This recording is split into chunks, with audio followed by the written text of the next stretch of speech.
जय श्री महाकाल, जय माँ कामाख्या। मित्रों, आज का वीडियो एक सदघटना पे आधारित है। कुल देवता की पूजा न करने से कैसे 2 पीढ़ियों से उनकी आर्थिक स्थिति कमजोर हो गई। अगर आप मेरे चैनल पर पहली बार आए हैं तो चैनल को सब्सक्राइब कर लीजिए और वीडियो को शेयर कर दीजिए। मित्रों, हमारे गांव में एक पुरानी कहावत है, घर के देव ललाएं बाहर के पूजे जाएं। मेरे पास लखनऊ तथा उत्तर प्रदेश के आसपास के मामले आते हैं। मित्रों, ये सत्य घटना उत्तर प्रदेश के गोंडा जिले की है। एक परिवार काफ़ी सालों से परेशान था। उन पर तंत्र प्रयोग और बहुत सारी समस्याएं हो रही थी। ये घटना आज से करीब 4 साल पहले की है। जैसे मैंने आपको पहले बताया है, मैं अक्सर तीर्थ क्षेत्रों में साधना और मंत्र जप करने के लिए, अनुष्ठान करने के लिए जाता रहता हूँ। मैं अयोध्या में साधना करने के लिए गया था और मैं सरयू नदी के तट पर स्नान किया। अपने पीले वस्त्र पहनकर मंत्र जप करने के लिए बैठने जा रहा था। तभी पत्नी पत्नी का एक जोड़ा मेरे पास में आया तो उन्होंने मुझे सेब दिया और कहा, स्वामी जी सेब खाएंगे? मैंने कहा लाओ, और मेरे पास में बैठ गए। मैंने कहा कि भाई कुछ पूछना हो तो पूछ लो, अन्यथा मैं अपना ध्यान लगा लूँ। तो उन्होंने अपना पूरा परिचय दिया और बताया कि हम गोंडा जिले में रहते हैं और हमारी ये समस्या हो रही हैं। तो उन्होंने कहा कि हम पितरों की पूजा करते हैं, पितृपक्ष में जल भी तर्पण करते हैं, फिर भी कोई काम नहीं बन रहा है, केवल संघर्ष करते चले आ रहे हैं और जिस काम में हाथ लगाओ, कितना भी प्रयास कर लो, अंत में फेल ही हो जाता है वो। मित्रों, मैं ध्यान अवस्था में गया और मैंने देखना शुरू किया। मैंने कहा, तुम्हारे घर की एक महिला है जिसकी उम्र 39 साल की है, रंग सांवला है, हाइट 5 फुट 7 इंच होगी। वो किसी तांत्रिक से तुम्हारी पत्नी पे तंत्र प्रयोग करवा रही है और तुम्हारे कुल देवता और पितृ बंधन में है, उन्हें भोग नहीं मिल रहा है। आप अपने घर में जो कुल देवता ये पितरों को भोग देते हैं वह आपके घर के प्रेत ग्रहण कर रहे हैं।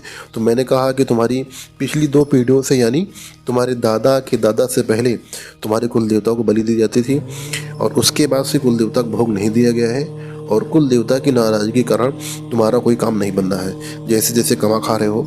तो उन्होंने मुझे बताया कि हमारे परदादा से पहले वो काफ़ी अमीर थे और मलेशिया में उनका कारोबार था। धीरे धीरे सब बंद हो गया और उनकी संतान भी नहीं हो रही थी। तो उन्होंने बताया कि कई जगह दिखाने के बाद भी बच्चा नहीं हो रहा था। डॉक्टर की रिपोर्ट नॉर्मल थी और बार बार बच्चा आता था और 2-3 महीने में गिर जाता था। तो मैंने उनसे बताया कि आप पहले अपने कुल देवता के दर्शन करिए और उनसे प्रार्थना करिए कि जो है उनको संतान हो जाए और उनकी कृपा से आपके वंश आगे बढ़ेगा।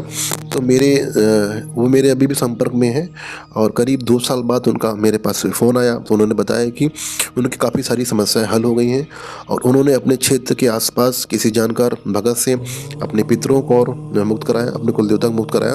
उन्होंने बताया कि जिस दिन हमारे कुल देवता बंधन से मुक्त हुए उस दिन कुल देवता ने सपना आया और वो सफ़ेद कपड़े पहने थे और घर पर नजर आ रहे थे। तो जब उनके पितृ बंधन मुक्त हुए तो घर वालों को परेशान करना शुरू कर दिया।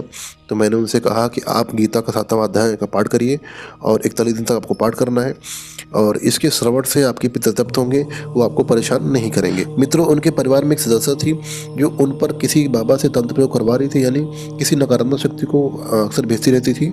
ये बात उन समय की है जब शारदीय नवरात्रि चल रही थी। तो मैंने उनसे संकल्प विधि के द्वारा 99 मंत्र की साधना 9 दिन तक करवाया और इस साधना में उनको 9 दिन तक हवन करना था और निराहार रहना था और 8वें दिन उनको माँ की कृपा प्राप्त हुई, यानी माँ दुर्गा के गणों की सवारी प्राप्त हुई। उनके शरीर पे सवारी आई तो उन्होंने मुझे कंफर्म करने के लिए फ़ोन किया कि गुरुजी शक्ति आ रही है, क्या वह सकारात्मक शक्ति है? तो मैंने हाँ में उत्तर दिया। मैंने कहा, सवारी जब तक काम नहीं करती है जब तक उससे वचन न लिए जाएँ। वो मेरे दरबार में आए और सवारी ने वचन दिया, क्योंकि देवता वचन पर चलते हैं। बिना वचन के कोई भी शक्ति काम नहीं करती है, वह कितनी भी बड़ी शक्ति क्यों ना हो। उसके बाद से उनके घर में सब ठीक हो गया और मेहनत तो मित्रों सभी करते हैं, किंतु मेहनत के अनुसार फल नहीं मिलता है, या असफलता मिलती है या काम नहीं बनता है। आपके जीवन में बड़ी बड़ी परेशानियां लगातार आ रही हैं, चाहे वह धन संबंधी परेशानी हो या स्वास्थ्य संबंधी परेशानी हो। तो मित्रों, छोटी मोटी परेशानी सबके जीवन में रहती हैं, उसका तो कुछ नहीं किया जा सकता है। अगर हाँ, गंभीर समस्या लगातार बनी हुई हैं और किस कारण से आपको दिक्कतें हो रही हैं, आपको पता लगाना चाहिए। आपको इधर उधर भटकने की आवश्यकता नहीं है, घर पर ही सात्विक साधनाएं करें। मैं तंत्र साधना पर एक पूरा सीरीज बनाने जा रहा हूं, क्योंकि तंत्र मार्ग बहुत ही तीव्र फलदायी होता है और साधना के नियम से लेकर संपूर्ण जानकारी आपको दी जाएगी। ये साधनाएं बिल्कुल निःशुल्क है। आप बिना किसी भय के, बिना किसी गुरु के साधना अपने घर पे कर सकते हैं।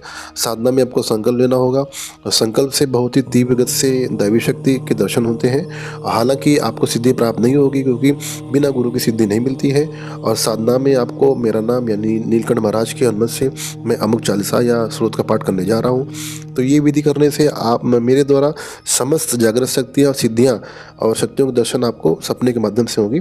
जो भी भाई बहन मुझे अपना आध्यात्मिक गुरु धारण करना चाहते हैं, हमारे व्हाट्सएप नंबर 95 170 22 104 पर मैसेज करें और गुरु धारण दक्षिणा महाकाल बाबा के आदेश से 501 रुपये से कम करके 101 रुपये कर दिया गया है, ताकि अधिक से अधिक लोगों को उसका लाभ मिल सके और अधिक से अधिक लोग अपनी आध्यात्मिक यात्रा को शुरू कर सकें। मित्रों, गुरु धारण अब हमारे निवास स्थान नीलकंठ महाराज दरबार लखनऊ में आकर प्रत्यक्ष रूप से गुरु बना सकते हैं। यह अप्रत्यक्ष विधि अपने घर के आसपास किसी शिव मंदिर में जाकर गुरु धारण की विधि पूरा कर सकते हैं। आपको ऑनलाइन पेमेंट 101 रुपये गुरु दक्षिणा करना होगा और विधि के बाद आपको गुरु मंत्र दिया जाएगा और उस गुरु मंत्र का आपको जाप पंचमुखी रुद्राक्ष की माला से करना है। और रुद्राक्ष की माला आप हमसे मंगवा सकते हैं, आप घर पे भी आप जागृत कर सकते हैं और गुरु मंत्र के दौरान आपको पारलौकिक अनुभव होंगे। और मित्रों, आप मेरे निर्देशन में साधना भी सीख सकते हैं। तो मिलते हैं अगले रविवार को। जय श्री महाकाल, जय मां कामाख्या।